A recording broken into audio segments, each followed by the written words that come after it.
Hi, I'm Donna Brown. I'm in World Missions class, and we have to interview a missionary. So my good friend, Dr. Darryl Matthews, is a missionary on the field, and he was a perfect candidate and a willing candidate to ask the questions because I've always wanted to know more about Malawi, which he'll explain later. And he had asked me to go, so this will give me an opportunity to get more information about Malawi and learn more about Malawi and explain some of the things that he does in Malawi. So just give me a background on who you are and how did you the call to be a missionary? How did that come about? Been in the ministry for about 35 years now, and early on I lived in Michigan. I had my first exposure to a missions conference, which I never had participated in before, which was a whole church-wide, week-long conference that was during the day and evening. And at the time, this was in my 20s, this is before we even moved to Indiana. And Big Afro days. Yeah, right, exactly. And so they had missionaries come in and speak and preach, and then they had breakout sessions during the day. And at the time, I had got really excited about doing mission work, but their emphasis was more go full time, leave everything behind, go to the mission field. And I had a wife and two small children. That was not going to work. and we had to raise our own money, and that was the big thing. Yeah. Especially if you're going full time into mission work. So that seed was kind of planted, and then during my time in Oklahoma, I would say about 2004 or so. One afternoon was going to Subway to get a sub. And met a minister there from another church, Reverend Jimmy May, and we struck up a conversation because he was having a problem with his Palm Pilot at the time, and he had been doing mission work for quite a while. We talked about it, but nothing really happened while I was in Oklahoma. But when I came to Florida and started pastoring again, he reached out to me, dropped the bug in my ear, and I said, okay. And he does he's been doing short-term mission trips for a while. And so we just got on board at that, and we've been going for 10 years now. Wow. Did you feel that it was a call to go into missionary work, or was it like a passion you wanted? Did you feel that God was leading you and compelling you that this is the avenue, the journey that he wanted you to go on? I didn't necessarily see it as a calling like when I was called into the ministry. I just felt that it was an aspect of ministry. During my time at First Chinese, my first church, that was my first mission trip. Oh, okay. We went to China, and given the environment there, the culture there, you can't openly share the gospel. But you can walk around, and what we did, we prayed for communities, and if people asked you a question, then the door was open. So that was part of our challenge and kind of just talking with people. And so that kind of was my first exposure to mission work. And then certainly when I came back to Florida, I had an opportunity to work in the black church and to go to Africa. I think that was the thing that was the thing that really lit my fire. Was our white brothers and sisters go to Africa all the time. What about us? Right. Because my question was, why Malawi, not like your next door neighbor or your community here? Right. What drew you to Malawi? Again, that just happened to be where Jimmy had been doing ministry. And so he was comfortable there. It was a nation that was pretty settled, so you didn't have to worry about, as we go to the Congo, you run into some resistance in other parts. So, and for new people going in, that's one of the things that they, you hear about some of the unrest. Like we were talking about my professor. Right. Or a few years ago in Liberia, where they had the Ebola breakout. People have concerns about going to Africa. So Malawi is a pretty stable, a lot of people speak English. The housing is good there, the food is good there. And so I get that question every once in a while. Why Africa, not your neighborhood? Right. And it's not an either or. I think what I've been able to pick up on is that I don't have a problem going to Africa. My thing is, for the folks that don't want to go to Africa, you got the neighborhood. Because when it says the harvest is plentiful, but the laborers are few, I couldn't train you to be a laborer right there. Right. You go right there. Exactly. So, tell me a little bit about Africa Vital Living, and how did the missionary work, how did that all marry each other, and how did you take that, how did that improve or enhance going to Malawi? Okay. The first couple of years, basically, when I went, I was pretty much fitting in with the program that Jimmy May had done, which was basically just evangelism. We're walking around through the villages, sharing the gospel with people that we come in contact with. And one of the things when you go to Africa is you see the environment that they're living in. And Pastor Booker was my interpreter this first couple of years, and I was at his church. And so as we were talking, we would talk about theological type stuff and things like what does the scripture mean? You shall have life and have it more abundantly. We know what that means in the United States because economics. Right. But how does that apply in Africa? So we talked about a lot of things like that. And then as I saw different conditions, and one of the things was the water situation. That kind of pricked my heart and got me to thinking that it's not just enough to see people come to Christ, but how can we impact the day-to-day as well? I mean, Jesus had the feeding program. He certainly was the bread of life, but he fed 5,000 folks on a couple of occasions. He had a compassion for those who were there to feed them. Exactly. So water was the first thing. Exactly. Outside and inside. So water was the first thing. And then as we went and we participated in some of the schools, we saw that some of the students were sitting on the floors. And so I had seen where the UN was trying to do a desks for schools type thing. I'll be honest, I borrowed their concept to kind of bring it more local. And then the other thing that we saw was solar lights, because a lot of times when you get out in the villages, there's no electricity. So at nighttime, the only way in which you had light was if you burned a kerosene lamp, which the fumes in an enclosed place is not a good thing. Because I remember one year you did the movie, and that was a big thing because you had light at dark where everything else was dark around it. I can just imagine. So tell me about the type of people that you minister to. How is it different from yourself?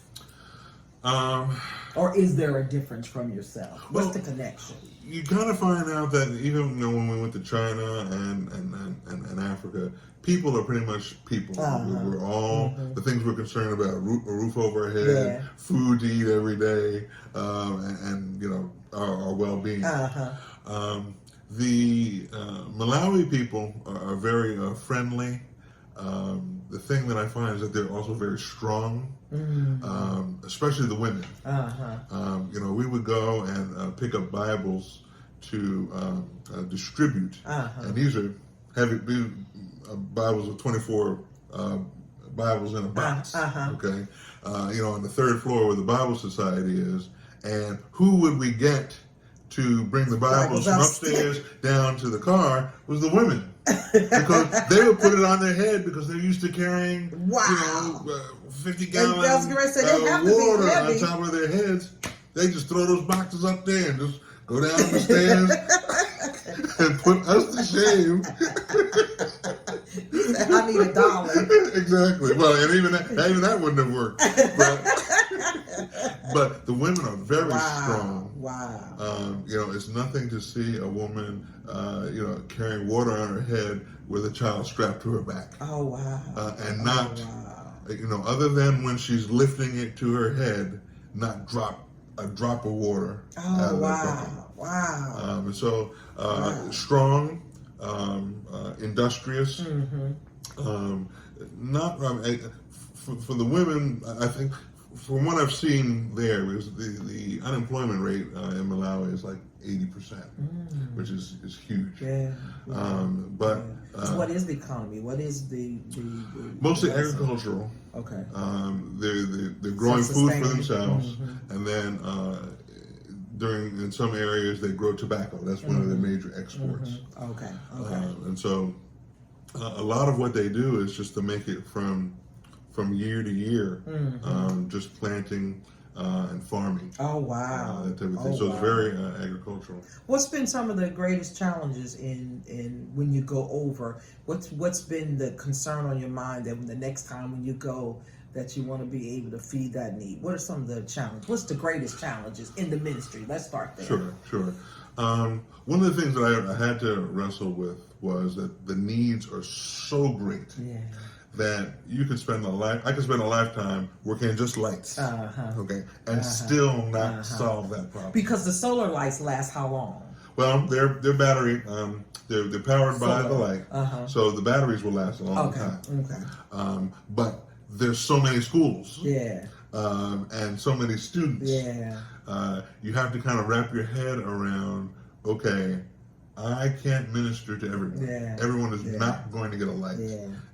All the wells are not going to get done, but let me do what I can do. And the feedback that I get, we have a brother, Lemick, that works with us. We're in touch via WhatsApp. I'm able to send him money. And he tells me a lot of times that when we send money to repair wells, the villages are so appreciative. Oh, wow. A number of years ago, the government put wells in around the country, but they never came back and maintained them. So, so when they broke, they're broke. So a lot of they don't have the economic sustainability to fix it themselves. Exactly. Wow. So we would send money when we identify certain wells. We would send money, and they would fix them. And a lot of times, people would be so appreciative because if a well breaks, you might have to walk a half mile to the next well in order to pump, and you got to carry that water back. And unlike we're used to running water, in our homes, that water represents cooking, washing. Washing themselves physically, washing clothes, and if they run out, somebody's got to go back and get it. So one of the things that I've kind of wrapped my head around is, I do what I can do. I can't help all the crabs on the beach, but for that one, I made it. What do you think is the biggest misconception about mission work? That everybody's going to be saved and everybody's going to come to you. I always picture that as a misconception. That and the experience itself, which I think the first time I went, I had it as well. Again, whenever we travel someplace, one of the things that we're always concerned about is, where am I going to stay? The conditions of that stay as well. Do they have air conditioning? And what I'm going to eat. That's a bonus, man. That's bonus. Let's just start with a roof over here. Is my portable fan gonna work? So, that was my first concern when I went. That sometimes people think you're going to be out in the village and not safety. At least when it comes to Malawi, no. Okay. I've been thinking about possibly doing some Congo or some other. Mozambique has gotten a little rough. It's right next door to Malawi. And when you hear about those things, then now you then say, okay, all right. One of the challenges that we had, even in Malawi, when Ebola was going strong, this was 2014. Even though Ebola was up in the north west portion of Africa, far, far away from Malawi, people have that notion. It's Africa. Wow, it's Africa. I hear it. One of the things that I had to wrestle was never a thought of not going, but that year was a very. I think I only went by myself. Oh wow! Okay. And it was like sometimes people serve when it's convenient. Yeah. And when I think about our brothers and sisters in Malawi, they don't have that option. They don't have an option. If Ebola is, and it wasn't, but if it was flowing, they don't have they can't run away. You're right. If our houses flood, we can move to Seattle. Correct. Look at the problems. When Irma came around, people cleared out. Wow. So that's one of the challenges that we face. Just people's misconceptions of what Africa is going to be like. How are we going to get over the language? Which for our group we have interpreters. Oh, that's good. And then you find a lot of people that do speak English. They'll come up and talk to you. Oh, okay. So excited to see you when they know you're coming. For where we've been going, yes. Okay. Very much so. Wow. And they have the perception that every American is Bill Gates, Warren Buffett, that money is not an option for us, that we're able to do all things. Yes. Everybody gets a light and a computer. Exactly. And a straight back chair to sit on. Yes. What could you use the most from your support churches, or for who can support Africa by the Living, which supports Malawi? And vice versa. I think the biggest thing would be, one of the biggest things is going. Okay. I think when people go, they come back with a perception of what Africa is like that is different than what they had going. And it's life-changing. When you see the men and women that are there and the conditions that they live. You see children that are orphaned just running around. It touches your heart. Wow. And so okay, this church who supports us, maybe you can take on this project, and maybe you who support us can take on this project. So one is going. Second is definitely finances. Wow. Because you finance yourself. No, well, I give a portion of my trip, but I raise my funds every year. And everybody who goes with you raises their funds? And we work with them to show them how to write letters, how to reach out to different people. And getting folks to understand that you don't have to come out of pocket. Especially if the Lord is leading you. If you prayed about it and you feel that the Lord is leading you that way, well then He'll make the resources available for you to go. So everybody seems there's an excitement when going, and it's just the awe when they come back. Watch Alicia. Tell me a little bit about the baptismal pool. When you're there and we see the videos at church and the people around that just seems like it's just a wonderful experience. Tell me a little bit about the baptism. Well, that has evolved from when I first went to Malawi. Because you guys built that, correct? Correct. Okay. And I have to admit that I built it out of my own self-interest. Okay. Because in the absence of the baptismal pools, we have to go into the creeks. I forgot about that. Yeah. We have to go into the rivers. Don't know what's calling. Well, that's some of that. But is that where they baptized when you weren't there? Correct. Okay. Correct. Okay. And so they were comfortable in it. Usually the water was extremely cold, and the pools tend to be kind of dark. So even though they'll walk into it, they're used to it. I don't know what's down there. And you don't have the rubber boots that are up there. Correct. And it tends to be uneven. Yeah. So for the churches that I've been supporting, I said, okay, it's not that prohibitive, probably for about $150, $200 max, and that's basically for cement. Let me go ahead and build it. Then not only will I get the benefit of it, but they do as well. And I know what the bottom looks like. Exactly. Now, the first one that we built at Holy Dwelling, I'm going to say that hole was just a little bit smaller than this table, which is tight when you're trying to put two people in. And I told them, you got to dump somebody, so you have to have space for that also. So with the Luke Baptist Church that we just pool that we just put in, it's huge. Wow.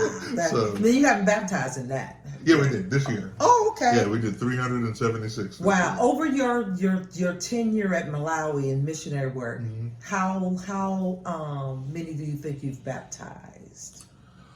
Oh, Probably about 600 or 700. That's pretty good. Yeah, That over the 10 years. That is awesome. This year was it was a brand new total. 376 is the new record. Wow. And I had the joke. All in one day, or do you do it? Ooh, one time. So you start from, and these are people who have given their lives to Christ over the time that you've been there. Or before. Okay. And that was one of the things that I was encouraging the pastors. Yeah, because you don't want to go, okay, I'm going to give my life to Christ because I just want to get a dunk. Right. Yeah, there's truly a heart change. Yeah. So, I was telling them, I built the pool. The pool's not for me. Okay, you guys can baptize during the year. You don't have to wait for me to come back, and then you're going to try and kill me. You're 370 some odd folks. And you do all of them. Correct. It's just me. There's no additional deacon. Wow. And you say the whole each time, 300 and... Basically, it's in the name of the Father, the Son, and the Zimuela. That's the word for Holy Spirit. Okay. And Chichewa. Okay. And I learned that so that they would know. Right. When I say Zimuela, we're getting ready to go under. Yeah. So they talk about that in World Mission conceptualization, that there's some reference to their environment that's in there. Yeah. Mm-hmm. Yeah. What's been the aha? Like, this has been like the ultimate, just going over.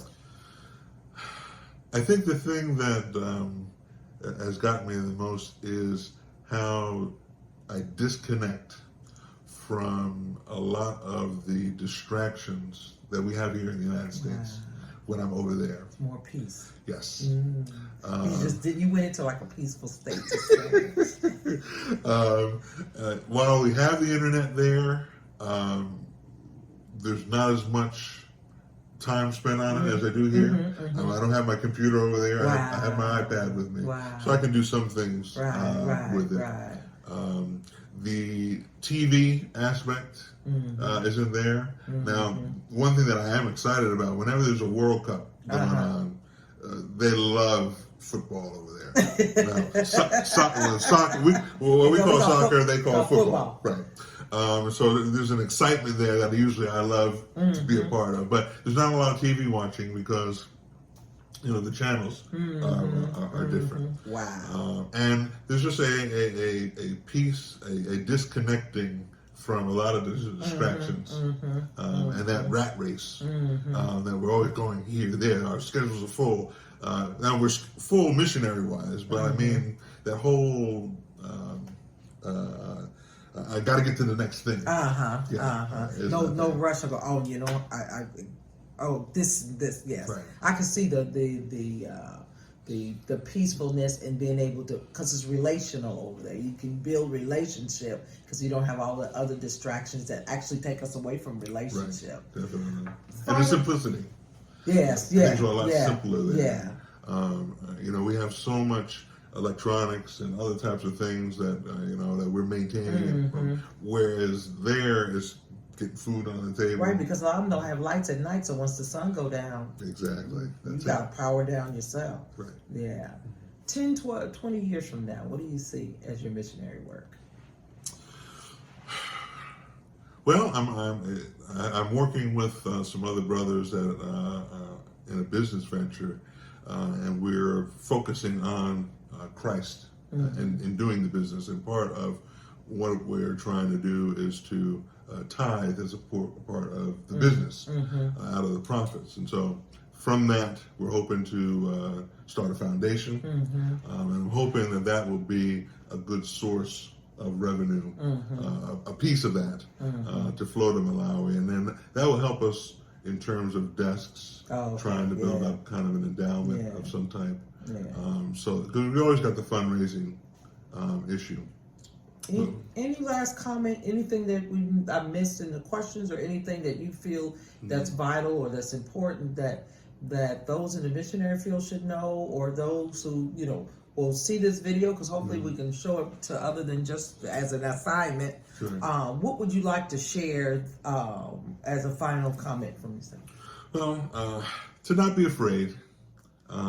Again, if you're going to do mission work, you have to be the first thing we always challenge people is God sending you. The last person that I want to take on the mission field is somebody who's thinking it's a vacation. And in essence, whoever I take on the mission field knows you're going to do some work. You got to learn how to share the gospel, because that's what we're going there to do. You're going to be deputized.